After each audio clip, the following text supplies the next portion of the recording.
fireworks of action that took place at the Athlone Stadium. A 7-goal thriller. Stellies getting all 3 of the points and putting a little bit of relief to the situation they were having at the bottom of the table. Pirates have now won 6 games in a row, and the Buccaneers, the moving train in the Betway Premiership, are now continuing their move closer and closer to the top 2 in the league. And Kaizer Chiefs 0 and Siwelele 0. That's the match that was on our PSL channel today. Lots to talk about as far as what is going on.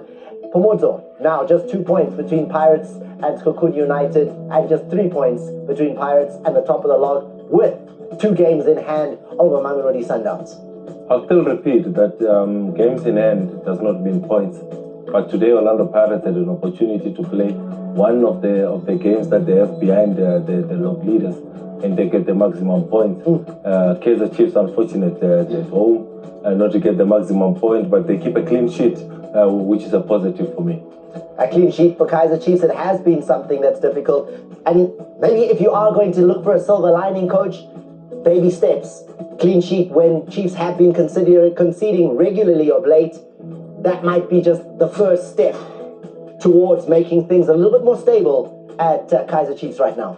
With so many changes that we saw in the starting lineup, that result is a favorable result for them up against a Siwelele team that was taking nothing less than a draw or a win, because they didn't want to find themselves losing today. So Kaizer Chiefs has a lot of instabilities. The Igodaro hasn't played in the last 5 months. He last played in May, and he comes today, starts. Mayo gets stretched off with a hamstring. So there's a lot of their players that are not, doing too well, but I think they will look at themselves and take a point. Just like Stellenbosch looks at themselves and says, we started on position 15, now we are 13th, and with so many goals scored. Amanda, Stelli's last win before tonight was back in August against Marumo. They had 1 win in 9 games, 5 losses in the league. They've got their second victory. Second victory, and I think it comes at a good time. There was that international break. They're certainly maximizing it. Because, I mean, look at it's 4 goals against the Golden Arrows, who I think had 3 wins back-to-back, and that was a change for them to get into, or to crack into that top 8. But you see the difference that it makes if it is that you have that consistency. And I think for Stellies, it was just a lack of confidence, especially after the cup competition, where they were once again in the final. They lost to the same team. So coming back psychologically, I think it really did take a toll on them. Pre-match, you tell us 0-0 is what you are seeing likely to happen at the FNB Stadium. What gave you that sense? What gave me the sense was the interview from the away coach in Siema. He says the main thing tonight is for us not to win. Then I look at the Kaizer Chiefs players that are starting together. It was the first time Igadaro starts with a Vilakazi and a Duba and also a Shabalala. The cohesion between the two has not been built. Yes, it's built at training, but a game is a different pressure and different intensity. So when I looked at that lineup for Chiefs, and I always say, Kaizer Chiefs, they're not sure what they want to do, because they want to play a back 3, but I don't think they have the right wing backs to be able to play the formation. So, and also when you play a back 3, it means you are minus 1 offensive player in the final third. So that's why I'm not a big fan of a back 3. I look at Kaizer Chiefs and say, the coaches have to make a decision. Make a decision. Who's your best centre-back pairing? Is it Quinica and Miguel? Is it Miguel and the young McCarthy? Make the decision. Miguel didn't finish the match. He was off at half-time. Yes. So make the decision. Trying to make the decision based on the players that you like and maybe... No, make the decision. You're a head coach now. You're not an assistant coach anymore. Well, you'll just go in and suggest to the coach in the corner. 3 at the back means you are 1 midfielder less in the attacking third. Coach, and that's why I'm not a fan of a back 3. It has lots of benefits, just like it has some not so favorable moments with it. Because how do you apply it? If you're a team that is building from the back, how quickly do you transition from the back to going forward? And is your centre-backs using a goalkeeper as well, or is your centre-backs just a centre-back that will be in front of a goalkeeper, making it difficult to open those passing lanes? And how far are the distances when you open up? And the 2 midfielders that go in there, it can be a 3-5-2, it can be a 5... In this game, though. You have less... All that in this game. How did it work today? Did it work? Look, for Chiefs, it's not even a matter of a 3-5-2 or 3-4-3 that they have. It's a matter of the personnel on the field that they are unable to connect passes, let alone the formation. Because you can play, formation is on paper. How you operate and play, as long as there's players wide, there's players in depth, there's players that are supporting each other. And if you look at this Chiefs team, is a Chiefs team that is trying to find ways not to concede so much. When you put 5, the thought process behind it is for you to make sure that these moments don't come too easy. Saide here, he gets through, he fires the shot, and it needed Frosler to step in, because for all money there, it looked like Botsani was about to score. It looked like Botsani was about to score. Look, it doesn't mean when you have 5 at the back, you don't get breached. You do get breached, just like any other formation that you have, that you get breached because of the number of players that go in there. However, like I was explaining, Ruti, when you could have 5 in defense, 3 in attack, and when you advance, is it a 3-4-3, 3-5-2? If when udlala nge-5 move and then phambili ubeka strike esilone, then you won't have numbers going into the box. Here, Amanda, this tackle. Sanoka given man of the match, but that is a match-saving tackle. No, absolutely. But also Lilepo was just very indecisive in that moment. She's still waiting for the ball to come to your right foot. And really making sure which he's going to side foot. He picked his spot. No, he just hesitated. He should have just gone with the left footer. What do the numbers tell you? They tell you 2 attempts on target. You're the home side. 90 minutes of football. Is it enough? It's not enough, and I think I'm hearing everybody on the panel talking about normal formations, but awukuki and for Chiefs, there's nobody that I think actually starts the engine for a Kaizer Chiefs. Like a Serena's on the bench, but also you have to wait for a second half for him to be introduced. But who takes the initiative to drive this Kaizer Chiefs forward? Who to unlock those passes? I mean, yeah, I think it's somewhere, but we were talking off air about Black Jesus. I mean, Oscara was that person that really set things on fire for Kaizer Chiefs, and I think they need a playmaker to really get things going. Not one, but think of 4. But think of 4 Yama playmakers, because if you only have one who's a catalog, who's a collector, ngeke 90 minutes, ngeke iqede league, uzoba bent out lelo player. You just, in this Kaizer Chiefs team, you need those players that will be able to find each other, connect passes, complete your passes, be able to see, can I support at an angle? You can't be supporting parallel, it's not easy. Parallel parking la. You must do your W's, your V's, your triangles, move off the ball, read the game and understand, how do I support my teammate? If a cross is coming in, the first one goes, the second one goes. When I see a defender taking a shot, I'm already following up. Igodara is standing in front of a Shabalala that's taking a shot, doesn't even see himself that he's offside. So there's no telepathy, there's no communication, even non-verbal communication, which means there's a lot that is not in sync in that Kaizer Chiefs team. Sometimes when you're on the field of play, kumele kube nale ngwenya le uyithembayo ukuthi yabona kuhlangana mamanganika le ngwenya ibhola hayi siyahlanganisa makungahlangani. If these two we can get these 2 guys on the ball, then we know something is going to happen. And that responsibility, you don't see that responsibility on the field of ball and that responsibility cannot be left to a young Vilakazi, a young Shabalala. It's a little bit too much on the weight. But that creativity is what is lacking at Chiefs. The season starts, Chiefs win 3 in a row. All that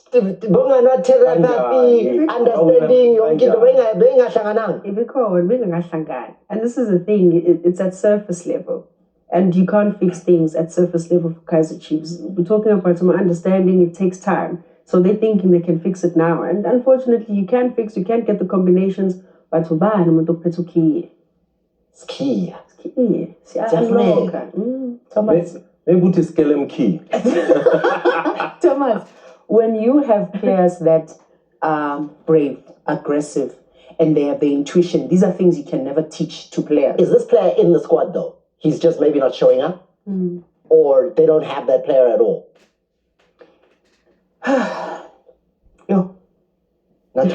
No, Mina, if you ask me, Chiefs has those players. You need to give the players the belief. Serino can do it.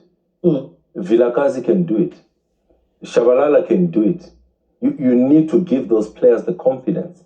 And you need, for you to be able to play triangles, Malpata, there must always be two options for you to play. That's where the triangles are coming in. That's where the W's that are coming in, that coach is speaking about. More part, so that they can play with you.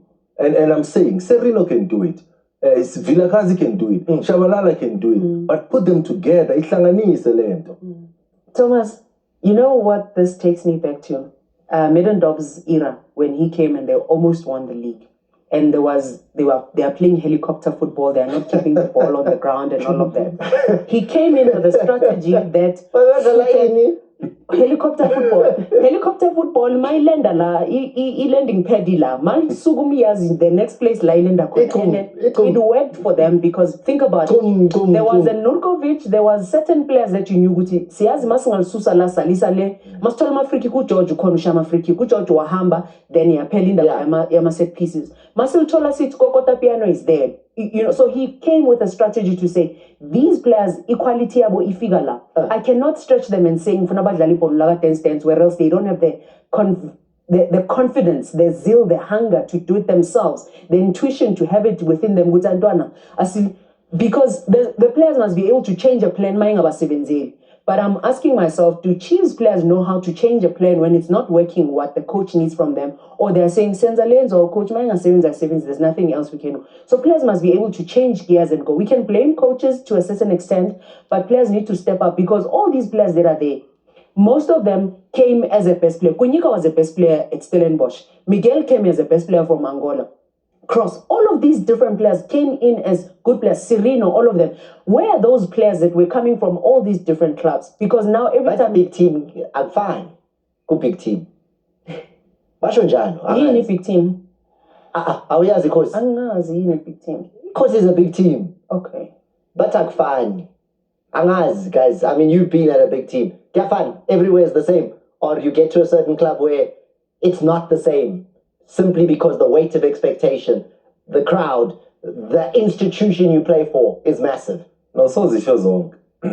Ijezi liyasinda. Having to perform weekend in, weekend out is not the same. The crowd's expectations from the crowd is not easy. And the expectation of your teammates. Hey, I mean, I'm taking it from point A to point B. Point B to point C. So the weight and the expectation becomes a little bit too much if you don't have a big heart and the mental strength to take it.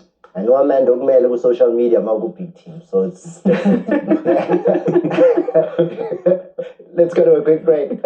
We'll be back with the Orlando Stadium. Now, Orlando Pirates have the distinction so far this season of being a side that has scored 3 goals inside the first 15 minutes of matches. And that is the best in the league in terms of the inside the first 15 minutes of matches. Pirates seem to be the side that starts the hottest more than any other club in the league.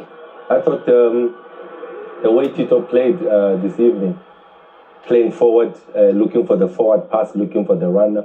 In this instance, he finds Siwelele with that pass, and then Siwelele with that half cutback to find a police across the goals to try and find Mahopa. But as any youngster that is watching that is a winger, when the ball is on the opposite side, you need to be the second striker. And that's how Muremi gets that goal for Orlando Pirates. Amanda, you got to love the finish, though, because he actually picks a spot here. That's not just boom anywhere.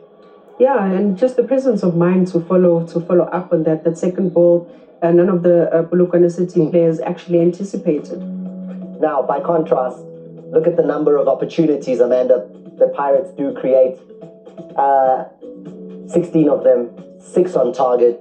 The possession stats of Pirates as well, really showing that Orlando Stadium is a fortress and a place that's difficult to come. Yeah, absolute dominance. And I think the shots at goal or the attempts just also emphasize the box entries, just dominating in the key areas. And I mean, that goal alone, it just shows a Polokwane City that looks like they have zonal marking deep in their defense. But the Orlando Pirates players just still find ways to maneuver in and around. So they were camping, they were inviting the pressure. And unfortunately for Pirates to get only just one on target, whereas we know them to be scoring a 3-by-3. So it's good that they also managed to unlock that defense. For Polokwane City, they'll have to wait a little bit longer to get a second victory over Orlando Pirates. The last time, 2014, February, is the last time and the only time that Polokwane City have been able to beat Orlando Pirates in a league encounter. Pirates get the 3 points.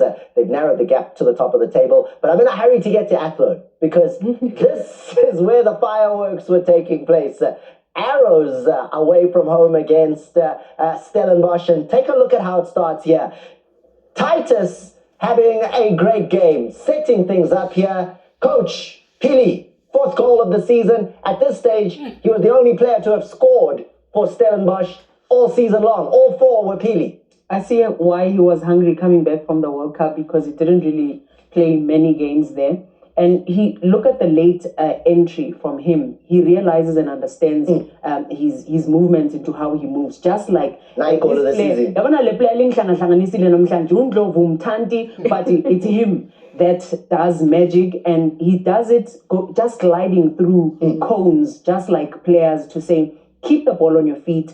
Nobody will take the ball up. His first touch, he knows he wants to go forward. He looks forward. We say play forward, run forward, go forward. Now I'm a defender. Keep the ball, go into the box, because he knows defenders are going to dive in there. They kick me, it's a penalty. Ngifuna one by one. Hey, Wabatata one by one, amen. Wabatata one by one, puts it in the back of the net. 1-1 is how we go into the break. Then, second half, De Jong scores. Titus with the assist.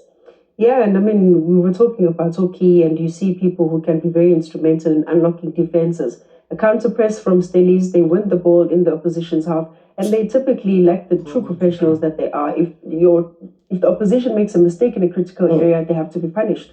Then we'll see here. It's the man with 6 goals now this season, Junior Dion. He gets in. Kumalo with the assist, pulls it back. Dion. Oh. Coach, you're doing the fingers in the air. Mwah. Superb. I'm looking at how these two teams are keeping it true to their genetic makeup of how they play.